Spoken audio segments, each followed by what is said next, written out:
We are expecting goat babies on the farm soon, so we've been trying to prepare as much as possible, which means getting our outbuildings organized first. Our first priority was the big barn, which was full of little things that were taking up lots of space. So we built these giant shelves to get it all up off the ground and make room for some of our larger machinery.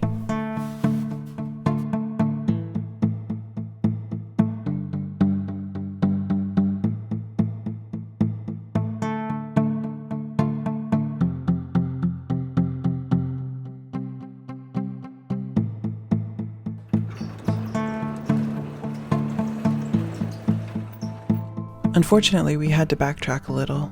If you recall, Matt and his dad built this shelter for our buck over the summer, and shortly after it was finished, we realized we would need to take it back down again because the space would be put to much better use with a lean-to off the big barn. So we decided to dismantle it, but don't worry, we'll be repurposing the materials. In the meantime, we got Martin and Thomas set up in a big dog kennel with a roof.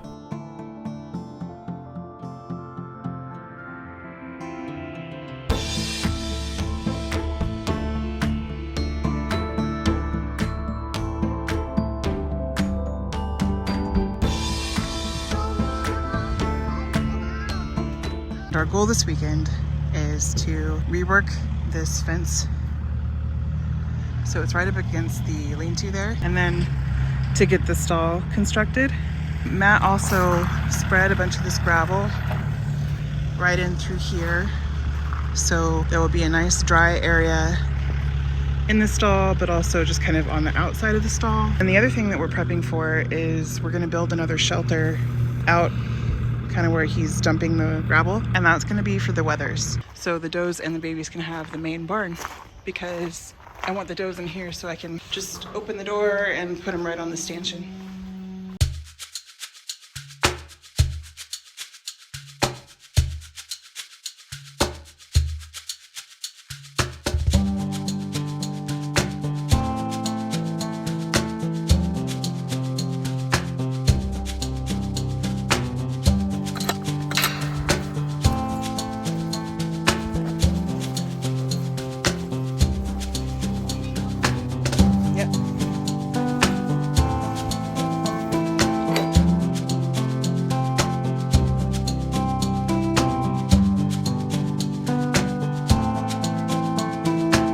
So you can kind of see why we made ourselves a path here with the gravel by the gates and stuff, because it gets really mushy over in this area. So this will help us keep it from getting too muddy, and hopefully to keep the hooves nice and healthy too.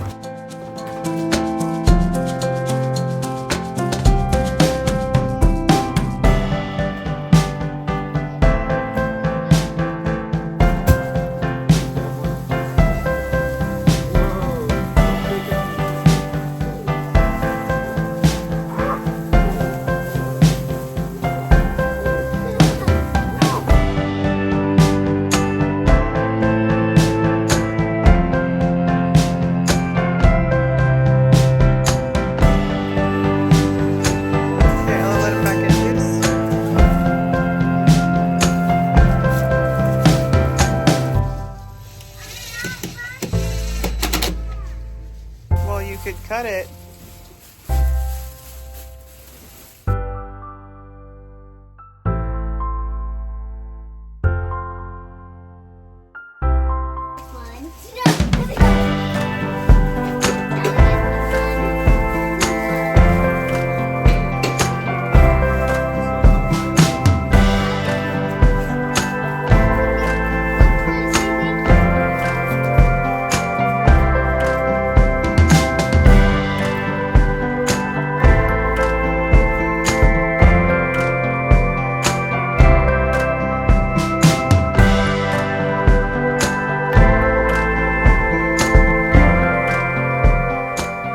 I finished my daughter's Hobbit Vest finally. I would have finished this a long time ago, but I ran into a bit of an issue with the pocket placement. Originally I had the pockets like up here, and I didn't realize how off I was on my pocket placement because I was knitting on this mostly while my kids were sleeping. And so I didn't have my daughter there as a reference. When I finally got around to doing a fit check, I had one full panel done, and I tried it on her and we just realized it wasn't going to work. And then of course, instead of ripping back like I usually do, I just put the project in my project bag, which was a huge mistake because then I didn't touch it again for like a month, maybe more than that even. And I know myself now well enough that if I don't rip back to where I need to be and get my needles all primed and ready to go, then it'll take a while for me to pick it back up again. Once I actually did pick this back up and fix it, it only took, I don't know, like a week and a half of dedicated knitting in the evenings to get it done. So anyway, the Hobbit Vest. The only modification I made to this was one that was suggested in the pattern. That was that I made the button band just a little bit wider, you know, just by like a couple rows, not by much. I use these pretty little wooden buttons that I had in my stash. I'm really pleased with how these turned out. So she's already worn her Hobbit Vest, I think, a good handful of times, and she really likes it. So I finished the end of December, I think it was December 28th, and it was right around then that we were starting to get some cold weather. It was starting to snow. We actually got kind of a dusting everywhere. And we're outside every day doing chores, and when it snows, we're outside even more because it's kind of fun for us. It's a novelty thing. And I was noticing on my almost 3-year-old that every hat that we tried to put on her head was just falling off. So I figured it was time for me to make her something that I could pull over like a hooded cowl. And I found a pattern called the Baby Bear Hooded Cowl. It's a free pattern by Balls to the Walls Knits, and I'll put it in the description below. It's just a little hooded cowl. The pattern tells you how to put ears on it, like teddy bear ears, and it's super cute. And I would have done that, but I ran low on yarn, so I went earless. I kind of had barely just enough to get the trim around the hood done.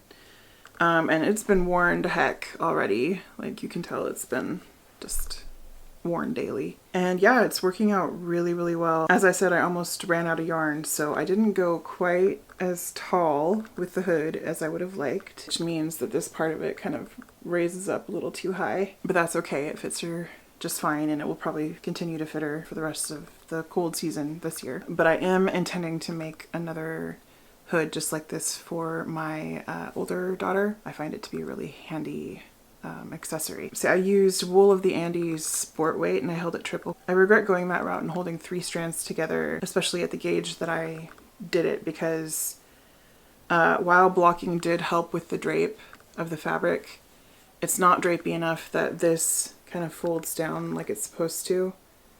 Like this always kind of sticks up. And it's not that big of a deal. It's just kind of a visual thing, and I might be able to kind of fix that the next time I block it out. But because you seam right here, that's a little bit stiffer. And so I think I'll use like an actual bulky weight yarn or knit this at a looser gauge the next time. And then the other thing I might do is I might actually, you start down here, this is where you cast on, and once you have knitted a certain number of inches, you start the 2x2 rib. I was thinking that the next time I knit this, I might actually just do the 2x2 rib all the way up until the hood starts. Like I'm wondering if that would kind of help it cinch on the neck a little bit more and make it a little bit less cumbersome under the coat. But I would highly, highly recommend this hood. I've been getting asked a lot if it's good for beginner knitters, and yes, I would say it's a really good beginner knitter pattern. It's also a really quick knit. It only took me a couple days.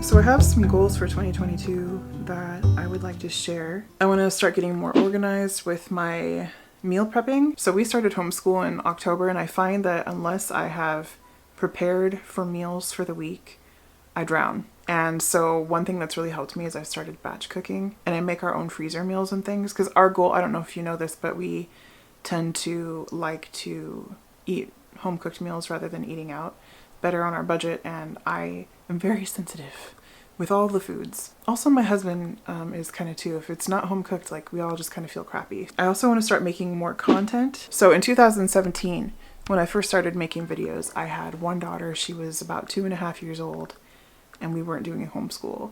And so I had a lot more time to knit. I had a lot more time to do other crafts and to actually sit down on my butt and edit videos, which takes a really long time. So I just, with the birth of my second daughter, have not had the time to craft or put out content like I used to be able to. Especially with moving here, so much of our time and energy went into building the infrastructure for our homestead that I just couldn't do it. Well, now my littlest is 3, and yes, we are incorporating homeschool, which is a huge time investment. We're also getting into more of a rhythm with our days, which means that I'm finding little pockets of consistent knitting time and crafting time, and I'm also finding little pockets of time where I can do some video editing and stuff. So my goal is to start putting out like 2 videos a month instead of just 1. We'll start there. I also want to finish up some old projects. I have an Acer cardigan that's been in hibernation since before we moved here.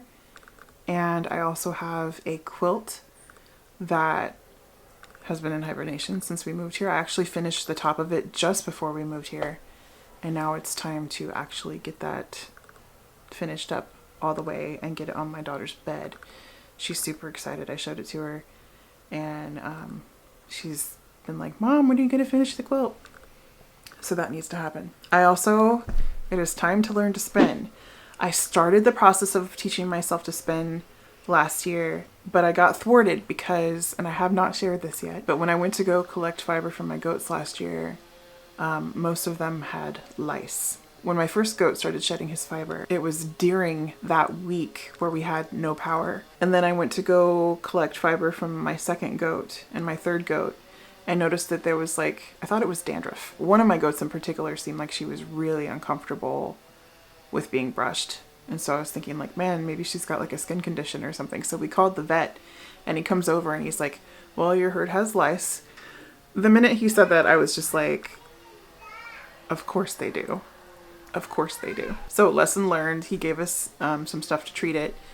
And this year we are being much more proactive about it. It was too late for their fiber last year, and it was just all over. And so I kind of put away the idea of spinning for a while. I just needed to take a step back away from that. I have been collecting fiber from my Angora rabbits pretty regularly, and I have quite a lot to work with now from them. And I've been figuring out the ins and outs of my wheel, and I've been talking to some very kind Instagram friends who spin about recommendations, and I've just been getting myself inspired to actually learn how to do this. I also am wanting to do a lot more with our garden this year. We grew a few beds last year, but not a whole lot, just enough so we could have some tomato plants, some peppers, some herbs. This year I'd like us to build a lot more garden beds, use up a lot more space for gardening, and to do some serious food preservation. I also want to get a little bit more familiar with the plants that we have growing outside, medicinal herbs and things like that. I've been going out with the girls and identifying certain weeds and things that we have outside that can be used medicinally, and that's been a lot of fun. We found some chickweed and purple dead nettle and things like that, and we've been making vinegar infusions, making tinctures out of that and stuff too. So that's it for my goals. And I realize a lot of what I'm talking about is New Year's type of stuff, and we're already well into January and almost February, but I just want to get this out here before January is over.